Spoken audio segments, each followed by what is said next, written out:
السلام عليكم. حلقة جديدة وتلخيص جديد. معانا فيلم النهاردة من نوعية مختلفة. دكتور جامعي انطوائي بيحب العزلة، مش بيتكلم كتير. يشاء القدر انه يقابل بنت عنده طالبة، وبسبب غلطة بسيطة علاقتهم اتطورت وخدت مسار تاني، ومبقتش مجرد علاقة بين دكتور وطالبة.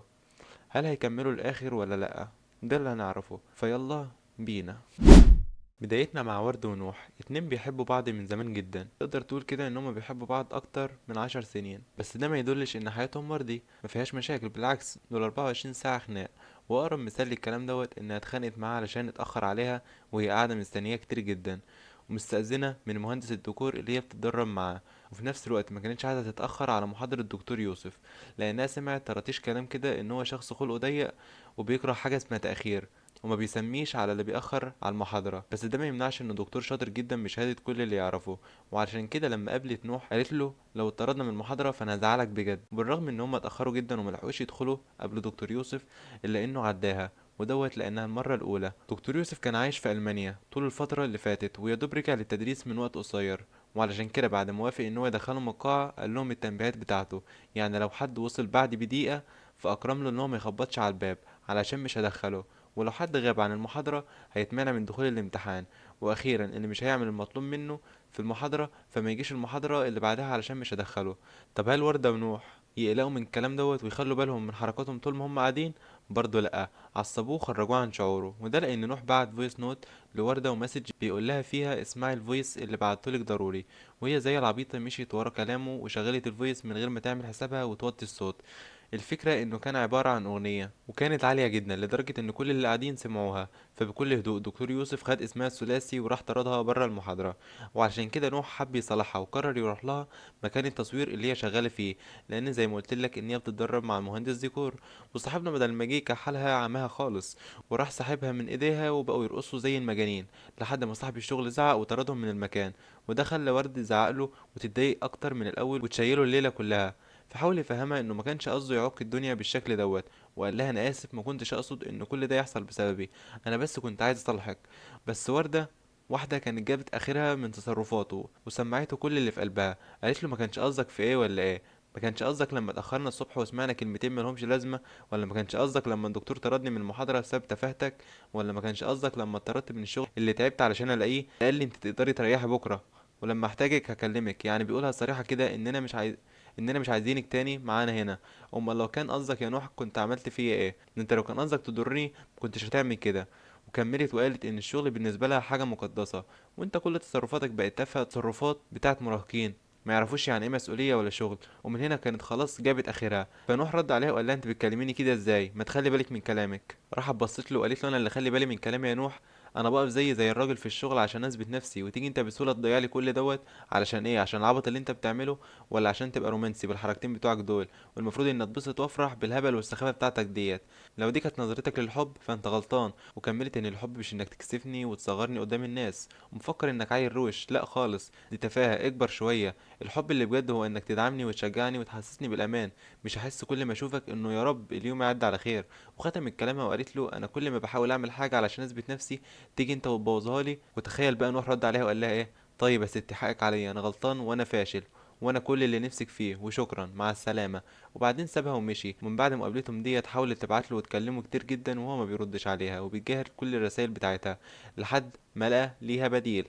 ايه هو البديل؟ نوح وهو واقف في البلكونه شاف بنت جميله قاعده في البلكونه في الشقه اللي قصاده، فجاب الكاميرا بتاعته وحاول يقرب عشان يعمل زوم ويشوف ملامحها، لحد ما دكتور يوسف ظهر من نفس البلكونه بتاعه البنت اللي هو كان بيحاول يشوفها بالكاميرا. وده خلى نوح يستخبى بسرعه. اصلا ما قلتلكش ان دكتور يوسف عايش في الشقه اللي قصاده؟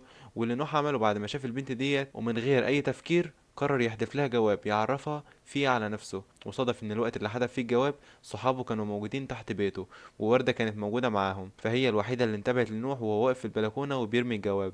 ومن سوء حظه ان الجواب ما وصلش البلكونة ووقع في الشارع. وبالتبعية وردة كانت عايزة تقرأه بأي طريقة، فوزعت صحابها وقالت لهم اطلعوا انتوا دلوقتي وانا هعمل مكالمة واجي وراكم. ومسكت الجواب وقرت كل اللي فيه.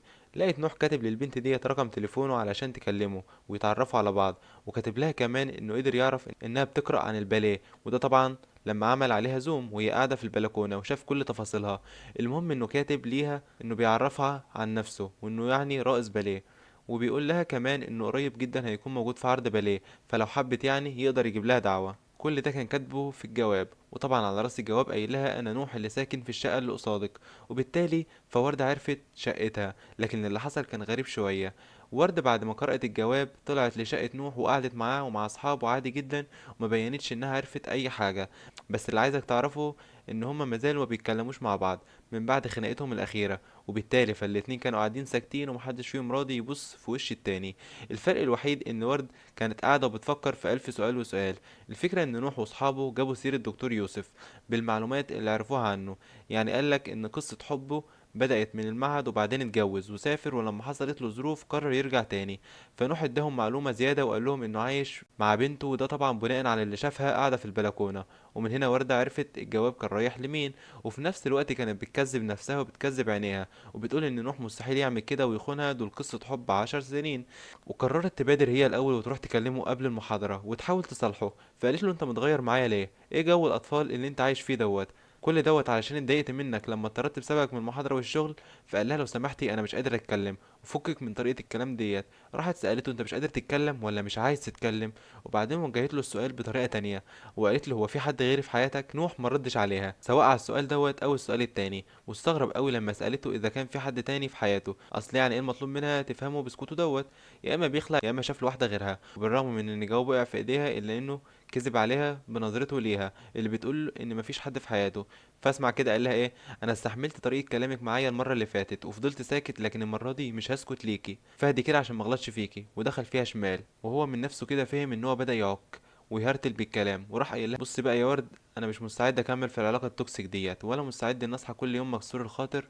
وده احساس انت عمرك ما حسيتي بيه، لانك ما بتفكريش فيا طول الوقت، بتفكري في شغلك ومستقبلك وبس.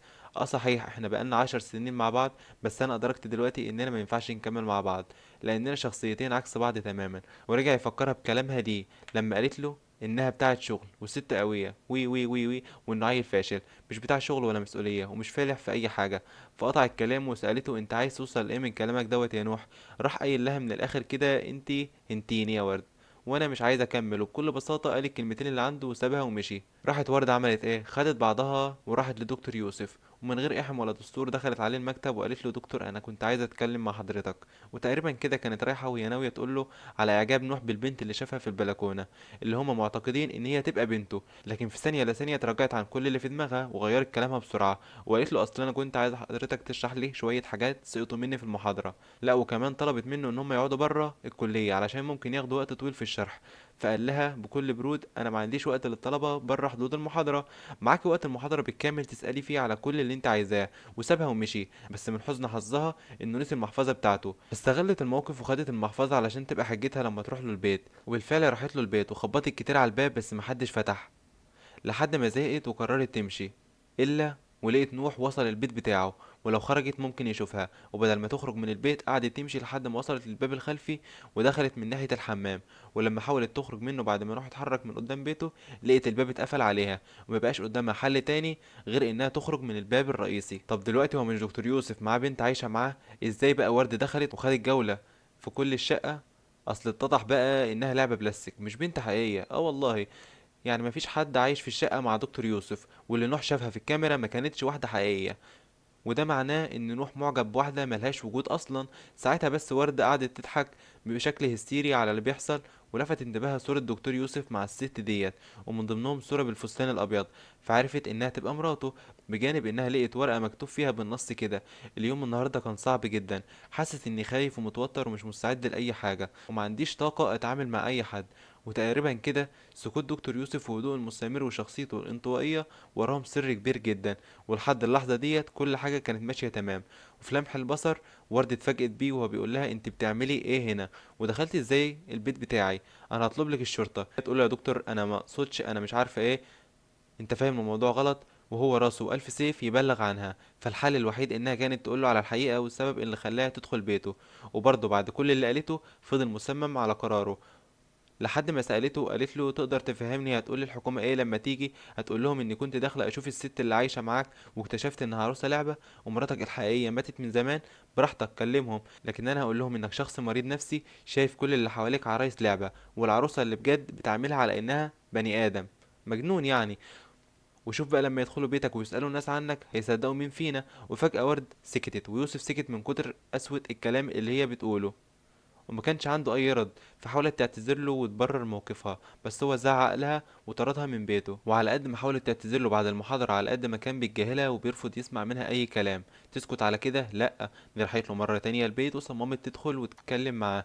والمرة دي انهارت بجد وحكت له عن كل علاقتها مع نوح، وانهم يعرفوا بعض من زمان جدا، وان حبها ليه هو اللي دفعها تعمل كده، وكانت عايزة تعرف مين البنت اللي سابها علشانها. دكتور يوسف كان متفاهم الحالة اللي هي فيها، وقال لها أنا فاهم قصدك.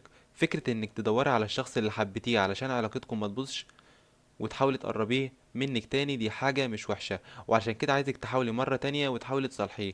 ومن بعد القعدة ديت بنروح لنوح وبنشوفه هو بيفتح جواب مكتوب فيه: انا قريت جوابك وحبيت ارد عليك علشان نبقى اصحاب. طبعا انا مش محتاج اقولك مين اللي بعت الجواب دوت، لان احنا اكتشفنا اصلا ان البنت اللي معجب بيها عروسة اصلا مش حقيقية. المهم ان وردة قدرت تعرف شوية معلومات عن دكتور يوسف من مهندس الديكور اللي هي شغالة معاه، لأنهم كانوا صحاب قبل ما يوسف يسافر ألمانيا. وليلى كانت أحلى واحدة في المعهد، وقصة حبهم كانوا يضحكوا بيها في المعهد كله. فعرفنا إنه حب ليلى واتجوزها. وقطع قعدتهم مكالمة دكتور يوسف لوردة لما كان بيقول لها إن نوح بعت جواب تاني، وبمجرد ما سمعت منه الكلمتين دول طلعت جري على بيته. وقالت له الجواب دوت كان ردة فعل للجواب اللي أنا بعته له. مش انت قلت لي عامليه زي ما بيعاملك؟ وانا قررت ارد على جواباته. رد عليه دكتور يوسف قال لها المهم تطلعيني انا وليلى من الحوارات دي كلها، اعملي اللي انت عايزاه. الفكره بقى ان الجوابات بقت رايحه جايه بينهم بشكل مش طبيعي، والاغرب ان في نفس الوقت وردة ويوسف كلامهم مع بعض زاد عن الأول، لدرجة إنه بقى بينزل معاها ويخرجوا سوا ويروحوا السينما كمان. أما نوح فكان غرقان في خياله مع البنت اللي شافها في البلكونة اللي ملهاش وجود أصلا، ويا عيني كان بيتخيلها في كل مكان بيروحه. الواد خلاص عشق العروسة ونسي وردة وأيام وردة، لحد ما راح الحفلة بتاعتها ولاحظ إن دكتور يوسف موجود في أول صف. كل حاجة اتغيرت من ناحية يوسف ووردة، بقوا قريبين جدا من بعض، لكن الحدود ما زالت موجودة ومفيش أي تجاوزات. أما نوح فالدنيا ولعت معاه وخد قرار فجأة إن هو يكلم وردة. ده كمان قعد جنبها في محاضرة يوسف وكلمها. لا وايه صاحبنا التاني خد باله منهم واستغرب هو قاعد جنبها ليه، ما هو دايما بيقعد بعيد عنها في محاضراته. كان باين عليه جدا ان هو توتر وهو بيشرح. نيجي بقى نسأل سؤال: هل دكتور يوسف بدأ يغير على وردة؟ اصل ايه اللي يضايقه يعني من وجود نوح جنب وردة الا لو حس بحاجة من ناحيتها؟ لكن الغريب ان هو برضه اللي اقترح عليها تحاول تصالحه علشان تحافظ على علاقتهم. لا ومسكتش على كده، ده كمان سأل وردة: هو انتي ونوح اتصالحتوا مع بعض؟ انا لمحتكم بتتكلموا في المحاضرة. فحاولت تفهمه انه كان بيسألها عاملة ايه، اللي هو يعني كلمتين، ورد غطاهم. وبعدين قالت له انا مش فاهمة هو ليه بيحاول يفتح معايا كلام تاني، هو اصلا بيكلم واحدة غيري. صحيح هو مفيش واحدة غيري، لكن نوح ما يعرفش الكلام دوت. وبعدين سألت يوسف وقالت له تفتكر ارد عليه واقول له ايه؟ وده لان نوح كان طالب منها ان هما يتقابلوا. فالراجل قال لها اكتبي اللي انت حاسه بيه. وفي الحقيقه بقى ان ورده تقريبا كده ما بقتش حاسه بحاجه من ناحيه نوح. ان هو ينسى كل اللي بينهم ويدخل في علاقه جديده بالسرعه ديت خلتها تتقفل منه تماما. وقالت له كمان انها من فتره قريبه كانت بتقول لنفسها ان نوح مش الشخص اللي هي عايزاه، حاسه ان في حاجه ناقصه. صاحبتنا بعد ما خلصت كلامها لقيت يوسف قام من غير ما يديها اي ردة فعل. وبعد ما راحت وراه جالها مكالمة ان مامتها دخلت المستشفى. في الوقت ده ما كانش معاها اي حد غير يوسف، هو اللي راح معاها المستشفى هو وان عليها وحاول يطمنها. ده غير كمان لما رجعت البيت بعت لها رسائل علشان يطمن على مامتها، وهي تقول له شكرا يا دكتور على وجودك معايا في الوقت دوت، وهو يقول لها ما تشكرنيش انا ما عملتش حاجة، ولو احتجتي اي حاجة في اي وقت كلميني على طول. وشكلها كده السنارة غمزت. وراحت له تاني يوم ومعاها ورد اشتريته له مخصوص. ساعتها هو كان قلقان ان نوح يشوفها في بيته. قلت له عادي ما يشوفني، انا خلاص مبقاش فارق معايا نوح لاني ما بقتش افكر فيه. وبالرغم ان الكلام اللي قالته المفروض يطمنه الا انه صمم ان هم يخرجوا من البيت. وفي عز ما كانوا مبسوطين يوسف جات له مكالمه من المهندس اللي ورد شغاله معاه، يعني بحكم ان هم كانوا صحاب زمان. فالراجل حب يطمن على صاحبه وطلب رقمه منها. ودي كانت المشكله بالنسبه ليوسف. بعد ما خلص المكالمه انفجر فيها وقال لها انت مين سمح لك تدي الرقم بتاعي من غير ما تاخدي اذني؟ مين سمح لك تدخلي في حياتي اصلا؟ فاعترفت له بحبها وقالت له انا عملت كده علشان بحبك وحسيت ان ديت هتكون خطوة كويسة في حياتك ويمكن ترجع تعمل اللي انت عايزه. كلامها دوت عصبه اكتر وخلاه يقول لها انت تعرفي ايه عن حياتي؟ انا متشكر جدا لشعورك دوت، بس يا ريت تحترمي رغبتي ولو لمره واحده، من فضلك ما تدخليش في حياتي. بس هي ما سكتتش وقررت تروح له البيت علشان تتكلم معاه، خصوصا بعد ما رفض ان هو يكلمها في المحاضره. وفي نفس الوقت نوح لما لقي الجوابات اتقطعت مره واحده بعد ما كانت بتتبعت له كل يوم جواب، سأل اخته عن الشخص اللي كان بيديها الجوابات. بعد ما عرف انه مش البواب اللي كان بيعمل كده، فعرفته ان ورد هي اللي كانت بتديها الجوابات، وكانت بتقول لها ان ده السر ما بينهم، ما تقولش لاي حد. ومن غير اي تفكير اخد بعضه وراح لبيت دكتور يوسف. كل ده بيحصل بالتوازي مع اللي بيحصل بين يوسف ووردة. الدنيا ولعت بينهم لدرجة انه قال لها انا مش عايزك تيجي هنا تاني، ويا ريت تطلعيني بره حياتك ومشاكلك، انا موافقة بس بعد ما تجاوبني على سؤالي، انت ليه عايز تعمل حاجز بينك وبين الحياة؟ قال لها يا ستي وانت مالك، انا حر، انت ليه مصرة على انك انت الوحيدة اللي فاهمة كل حاجة، وان كل اللي حواليكي محتاجين نصايحك ومحتاجينك انت علشان تحلي مشاكلهم؟ راحت قايله له المشكلة فعلا ان حبيتك بجد، وانت من كتر ما كرهت الحياة ما بقتش فاهم يعني ايه حب.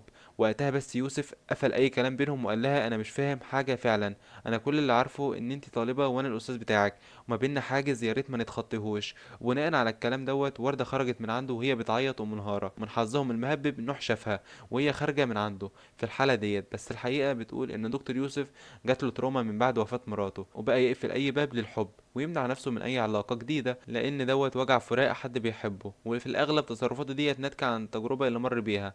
المشكلة دلوقتي في نوح، لما شاف وردة خارجة بتعيط قرر يروح ليوسف علشان يفهم منه ايه اللي حصل بينهم. لكن يوسف هو كمان كان بيعيط ومنهار، فنوح دخل بالعافية وهو بيقول له مش عيب عليك يا استاذ يا كبير يا عاقل تضحك على واحدة قد بنتك وتلعب بمشاعرها؟ ولا انتوا كنتوا بتغفلوني انا كمان ومطبخينها سوا وبتبعتولي جوابات على ان بنتك هي اللي بعتها؟ ومسكتش غير لما يوسف قال له انا ما عنديش بنات، واللي انت شفتها دي هتبقى مراتي وماتت من زمان.